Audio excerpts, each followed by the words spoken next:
जब इंसानियत शर्मसार होती है, जब संविधान की आत्मा को कुचला जाता है, तब सवाल उठता है,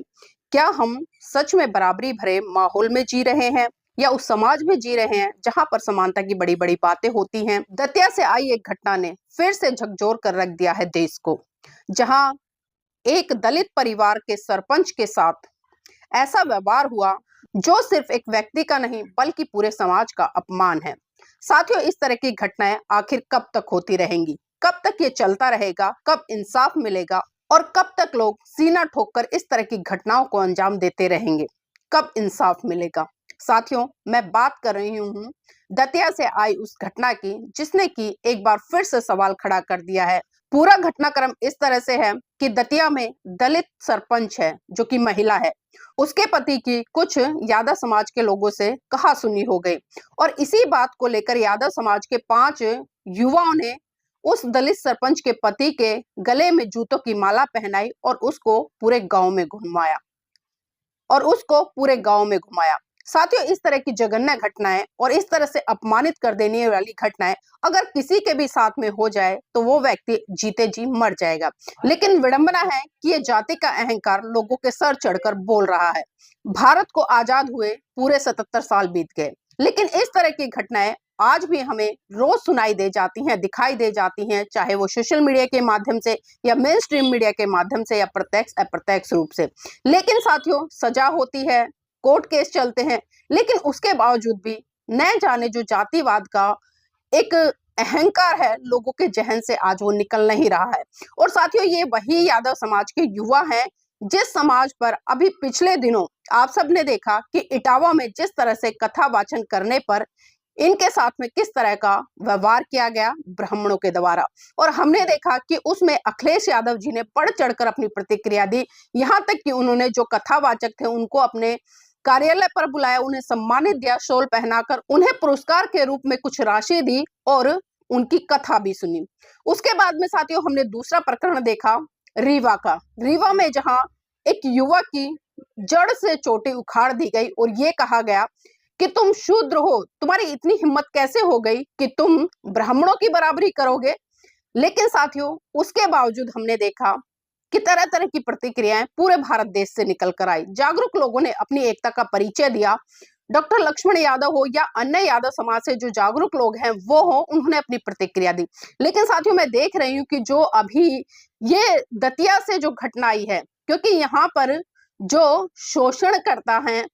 वो ना तो ब्राह्मण है, ना ही क्षत्रिय है, ना ही वैश्य है, बल्कि वो शूद्र है, वो यादव है। और यादव समाज के लोग जब इस तरह की घटनाएं करते हैं तो हम देखते हैं वहां पर ये तथाकथित पीडीए के नेता या पीडीए के प्रवक्ता लक्ष्मण यादव जैसे लोग चुप्पी साध कर बैठ जाते हैं। एक भी वीडियो लक्ष्मण यादव जी की इस मुद्दे पर नहीं आई है। मुझे नहीं पता इसके बारे में उन्हें पता है या नहीं पता है, लेकिन मैं देखती हूँ जब ब्राह्मण समाज का कोई भी व्यक्ति यादव समाज के ऊपर अत्याचार शोषण करता है तो तुरंत उनकी वीडियो बहुत लंबी चौड़ी आ जाती है और वो उस ब्राह्मणवादी व्यवस्था को कोसते नजर आते हैं, तरह तरह की बातें करते नजर आते हैं। लेकिन साथियों, जो समाधान है, समाधान पर वो चर्चा करते मुझे कभी भी नजर नहीं आते, क्योंकि ललई सिंह यादव जी की बातें करना आसान है, उनके बारे में भाषण देना आसान है, लेकिन उन्होंने जो अपने जीवन में मार्ग अपनाया, यानी कि उस व्यवस्था को उन्होंने छोड़ा जो व्यवस्था इस समाज पर अत्याचार शोषण करती है, जो इसको शूद्र बताती है, जो इसको नीचा दिखाती है और जो एन के प्रकार जाति के आधार पर अत्याचार शोषण करती है। और सच्ची रामायण का इतिहास आप सभी जानते होंगे कि जिस तरह से ललई सिंह यादव ने एक नहीं, दो नहीं, बल्कि तीन बार हाई कोर्ट और सुप्रीम कोर्ट से ये केस जीता, अपना मुआवजा भी प्राप्त किया और अपने पैसों से उन्होंने अपनी ही जो पब्लिकेशन था वो खोला और उसके बाद में जो सच्ची रामायण थी उसका तहलका जिस तरह से चारों तरफ मचा और उन्होंने एक तरह से साफ साफ दर्शा दिया कि जो रामायण है या राम लक्ष्मण सीता है ये सारे काल्पनिक पात्र हैं। लेकिन कभी भी लक्ष्मण यादव जी इस समाज को, इस धर्म को छोड़ने के लिए नहीं कहते, इस व्यवस्था को छोड़ने के लिए नहीं कहते। जो व्यवस्था इनके ऊपर अत्याचार शोषण करती है वो घुमा फिरा कर बहुत सारी चीजों पर बात करते हैं, पाखंडवाद पर बात करते हैं, रूढ़िवादी परंपराओं पर बात करते हैं। ऐसे ही बहुजन समाज के और भी पत्रकार हैं जो मैं देखती हूँ, जो ओबीसी समाज से आते हैं, वो इस तरह की बातें तो करते हैं, लेकिन जो एक जड़ है और जड़ का जो समाधान है यानी कि बाबा साहब ने जो 1956 में किया उस पर कोई भी चर्चा करता नजर नहीं आता है, उस दिशा में बढ़ता कोई भी नजर नहीं आता है। और यही कारण है कि साथियों जो अत्याचार शोषण है वो आज भी रुकने का नाम नहीं ले रहे हैं। शूद्रों पर ही अत्याचार शोषण कर रहा है, ब्राह्मण कर रहा है तो एक बार को समझ में आता है, लेकिन जब शूद्र होकर, क्योंकि आप भी वर्ण व्यवस्था के अनुसार उसी श्रेणी में आते, तो फिर ये अहंकार कैसा। और तमाम समाज सुधारक कहते कहते चले गए कि जाति है कि जाति नहीं, लेकिन साथियों ये कोई बड़ी बात नहीं है कि जाति है कि जाति नहीं। अगर आप इसको ठान लो, बाबा साहब ने ठाना, 21 साल तक अध्ययन किया, 1935 में घोषणा की कि मैं हिंदू धर्म में पैदा हुआ लेकिन मैं हिंदू धर्म में मरूंगा नहीं, और ठीक 21 साल बाद नागपुर की पावन धरती पर 14 अक्टूबर सन 1956 को उन्होंने बौद्ध धर्म की दीक्षा ली और उस व्यवस्था को, उस धर्म को, उस संस्कृति को उन्होंने छोड़ दिया जो संस्कृति